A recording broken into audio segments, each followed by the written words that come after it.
નમસ્કાર મિત્રો, આપણા દેશનું ગૌરવ, આપણી ઓળખ અને આપણું માન ભારતનો તિરંગો। પણ શું તમને ખબર છે કે જો કોઈ વ્યક્તિ રાષ્ટ્રધ્વજનું અપમાન કરે તો તેને કાયદા મુજબ સજા પણ થઈ શકે છે। આ વિડીયોમાં આપણે જાણશું રાષ્ટ્રધ્વજનું અપમાન એટલે શું, તેના માટે કયો કાયદો છે અને તેની સજા કેટલી છે। વિડીયો અંત સુધી જરૂર જુઓ। રાષ્ટ્રધ્વજનું મહત્વ। ભારતનો તિરંગો સાહસ, શાંતિ અને સમૃદ્ધિનું પ્રતીક છે। કેસરી રંગ બલિદાન, સફેદ રંગ શાંતિ, લીલો રંગ વિકાસ અને અશોક ચક્ર ન્યાય અને ધર્મ। આ કારણે રાષ્ટ્રધ્વજનો સન્માન કરવો દરેક ભારતીયની ફરજ છે। રાષ્ટ્રધ્વજના અપમાન માટે કયો કાયદો છે? ભારતમાં રાષ્ટ્રધ્વજના અપમાન માટે the prevention of insults to national honour act 1971 નામનો કાયદો લાગુ પડે છે। આ કાયદા હેઠળ રાષ્ટ્રધ્વજ, રાષ્ટ્રગીત અને બંધારણનું અપમાન કરવું ગુનો ગણાય છે। રાષ્ટ્રધ્વજનું અપમાન શું ગણાય? નીચેની ક્રિયાઓ રાષ્ટ્રધ્વજનું અપમાન ગણાય છે।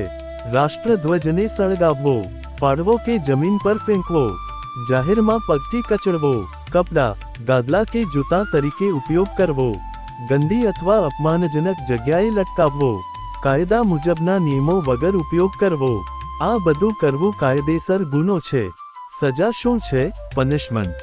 જો કોઈ વ્યક્તિ રાષ્ટ્રધ્વજનું અપમાન કરે તો તેને મળી શકે છે 3 વર્ષ સુધીની જેલ અથવા દંડ અથવા જેલ અને દંડ બંને। આ સજા નેશનલ ઓનર એક્ટ 1971 હેઠળ આપવામાં આવે છે। શું અજાણતા થયેલી ભૂલ પણ ગુનો છે? જો અજાણતા ભૂલ થાય અને તેમાં અપમાનનો ઈરાદો ન હોય તો કોર્ટ પરિસ્થિતિ પ્રમાણે નિર્ણય લે છે, પણ જો જાણબૂજીને અપમાન કરવામાં આવે તો સજા ચોક્કસ મળે છે। આપણું કર્તવ્ય। મિત્રો, રાષ્ટ્રધ્વજ માત્ર કપડાનો ટુકડો નથી, એ આપણા દેશની આત્મા છે। તેનું સન્માન કરવું આપણી જવાબદારી અને ગૌરવ છે। અંતિમ સંદેશ આઉટરો।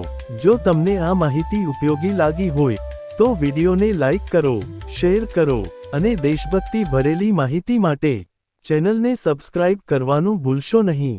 જય હિન્દ, વંદે માતરમ।